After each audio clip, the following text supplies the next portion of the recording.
नमस्कार दोस्तों, एलसीएम के हम 10 सवाल फिर से लाए हैं। एलसीएम और एचसीएफ के आप लोगों को पता होगा जो एलसीएम एचसीएफ चैप्टर है, हर साल हर एग्जाम में 1 से 2 सवाल आते ही आते रहते हैं। चलो कुछ क्वेश्चंस है एलसीएम और एचसीएफ के, हम उसको सेकेंडों में कैसे सॉल्व कर सकते हैं, कैसे हम यहाँ पर टाइम बचा सकते हैं।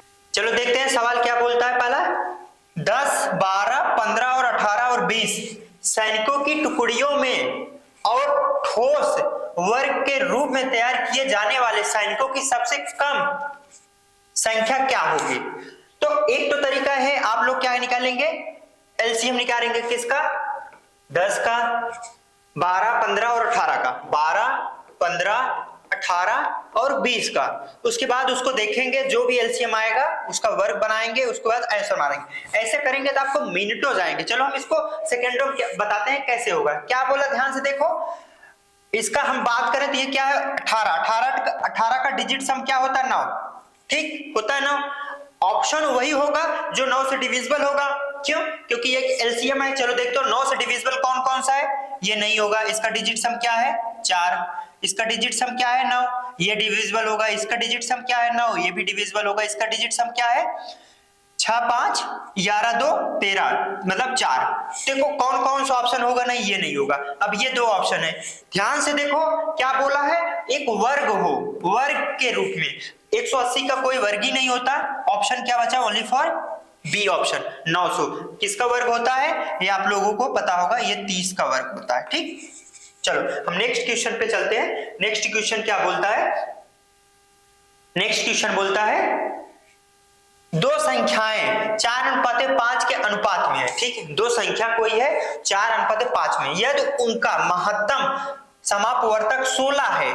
क्या है, एचसीएफ है। क्या, एचसीएफ दिया गया है, कितना है, 16। तो इन संख्याओं का योग क्या होगा। देखो इसके कई मेथड है, देखो कैसे बताते हैं कि यहाँ पर टाइम कैसे बचाया जा सकता है। देखो क्या बोला, अनुपात 4:5 है। एक तो कर सकते थे, 4:5 है तो इसको लिख सकते हैं 4x, और क्या लिख सकते हैं, एक हो गया 5x हो गया। ठीक, यही जो x होता है, जो कॉमन फैक्टर दोनों में, यही होता है एचसीएफ। तो x की वैल्यू कितना दिया है, 16। तो एक संख्या हो गई 4 गुणे 16 और दूसरी संख्या हो गई 5 गुणे 16। ठीक, अब क्या बोला, इन संख्याओं का योग पूछा है। इन संख्याओं का योग, इन संख्याओं को जोड़ लो, 16 चौका 64 प्लस 16 पचे 80। इसको जोड़ने के बाद 4, 8, 6, 14, 144 यहां से ऑप्शन हो रहा है। लेकिन ये इतना करने में भी टाइम जा रहा है, इसको और आसानी से कैसे कर सकते हैं, ध्यान से देखो क्या बोला, 4:5। और ये तो पता ही चल गया है कि इसका जो इन दोनों में, ये इसको कैसे लिख सकते हैं, कोई संख्या रहा होगा 4/5, 4x/5x रहा होगा, तो x कॉमन फैक्टर था, कट गया, तो मतलब एचसीएफ ही कॉमन फैक्टर था। तो सीधी सीधी सी बात, इसको सीधा हम सिंपली कर सकते थे। इसको हटाते हैं, ध्यान से देखो, ये तो एचसीएफ है, एचसीएफ ही इसमें होगा, 16 गुणे 5 प्लस 4 प्लस 5 कर सकते हैं सिंपली। ठीक, अब देखो, अब कहोगे कैसे, क्योंकि यही तो कॉमन फैक्टर है। चलो अब देखो, इसको क्या हो गया, 16 गुणे 5 4 9 हो गया, 5 4 9। अब एक तो ये है, इसको 16 गुणे 9 144 करो। अब दूसरा सीधा यही देख सकते थे, 9 चौक 36, 9 छक 54, मतलब लास्ट में जिसमें 4 होगा। एक ऑप्शन ये है, एक ऑप्शन ये है। आप इस तरीके से भी कर सकते थे। और दूसरा एक तरीका और क्या कर सकते थे, देखो 9 का गुणज है, देखो 9 का उसी संख्या में भाग जाएगा जो 9 से विभाजित होगा। तो 9 से विभाजित होने के लिए भी चेक कर सकते हैं सीधा सीधा। क्या, इसको ऐड करें 5 4 9, 9 से जो संख्या में भाग जाएगा वही इसका आंसर होगा, सीधी सी बात है। 9 में देख लो, इसमें जा रहा है 4 3 7 हो रहा है, इसमें 6 1 7 हो रहा है, इसमें 6 हो रहा है, इसमें 4 4 8 1 9। एक ही संख्या बचती है जो 9 से डिविजिबल है। ठीक, देखो कितना आसानी से हो गया। चलो हम आगे चलते हैं नेक्स्ट क्वेश्चन पे। ये क्या कहता है, दो संख्याएं 6:11 के अनुपात में, यदि उनका महत्तम समापवर्तक 28 हो तो उन संख्याओं का योग।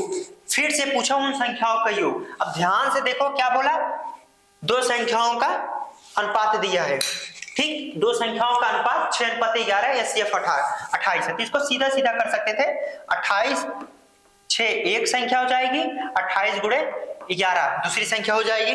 ठीक, अब बोला इनका योग, यही तुमको ऐड करना था, तो सीधा 28 कॉमन कर सकते थे, 6 + 11, ठीक, ये कितना हो गया 28 × 17, ये आंसर आएगा। देखो इसके करने के लिए 8 × 7 लास्ट डिजिट देख के सीधा कर सकते थे, क्योंकि सभी में लास्ट डिजिट अलग अलग है।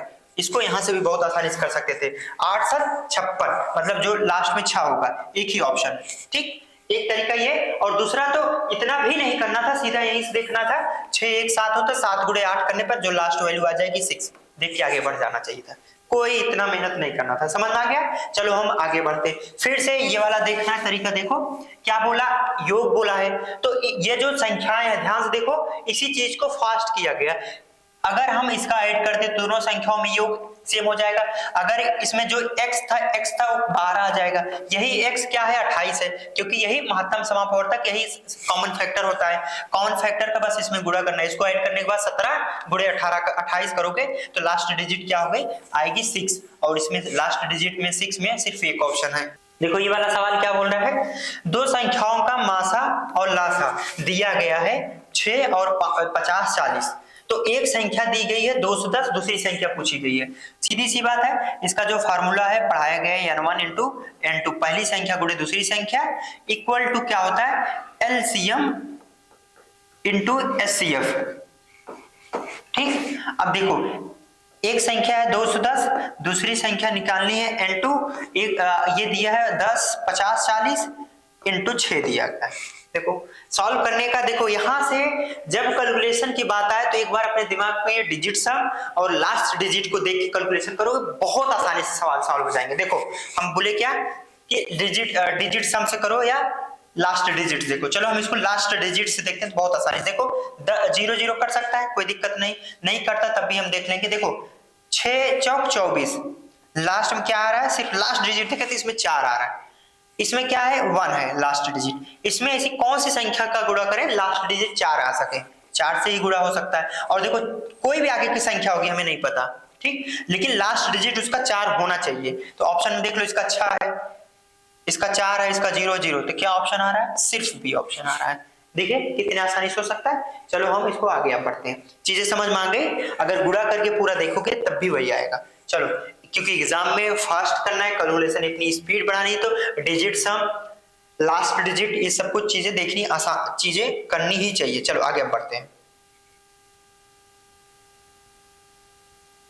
ये सवाल क्या कहता है, देखो क्या बोला है, 400 और 700 के बीच में कितनी संख्याएं हैं जो 5 6 और 7 से विभाज्य हो।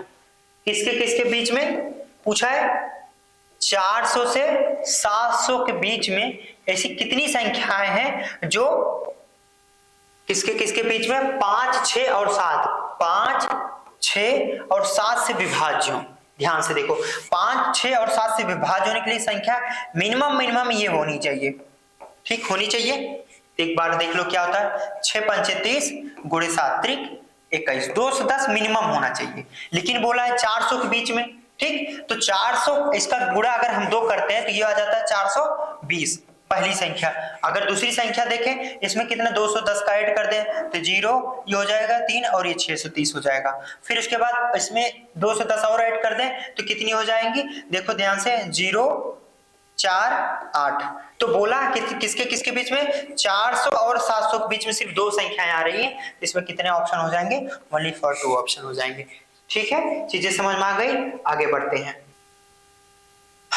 अगला सवाल दिया गया है, दो संख्याओं का मासा और लवसा का गुणनफल दिया गया 3321। यदि संख्याओं में से एक संख्या 369 है तो मासा बताओ। देखो सीधी सी बात, हम मासा यहां से देख सकते थे, इसका एक फैक्टर देख लो, निकाल लो क्या होगा। इसका अगर ये देखो तो 9 से डिविजिबल है, 6 3 9 9, हाँ 9 इंटू क्या हो जाएगा, 9 चौक 36, 9 1 9, 9 इंटू 41। या मासा तो ये होगा या मासा ये होगा, इससे मिनिमम नहीं होगा। ठीक, 41 अगर मासा होगा तो ऑप्शन नहीं दिया, मतलब ये नहीं है, सिर्फ मासा क्या दिया गया 9, तो ये ऑप्शन इसमें क्या होगा, डी। इस तरीके से हम आपको ये जो क्वेश्चन है, देखो हम ना यहाँ पर फार्मूला कम से कम लगाए और हम डिजिट सम या तरीके से, और हमारे वीडियो आते रहेंगे जो क्वेश्चन सेकेंडो में हम कैसे सॉल्व कर सकते हैं, क्या मेथड हो सकता है, क्या ट्रिक हो सकता है, उस चीज को अच्छे से देखते हैं। चलो वीडियो अच्छा लगे तो चैनल को सब्सक्राइब कर लो, जिससे आपके पढ़ाई में हेल्पफुल हो कि हम क्वेश्चन को और कैसे सॉल्व कर सकते हैं और फास्ट कैसे सॉल्व कर सकते हैं। चलो हम चलते हैं।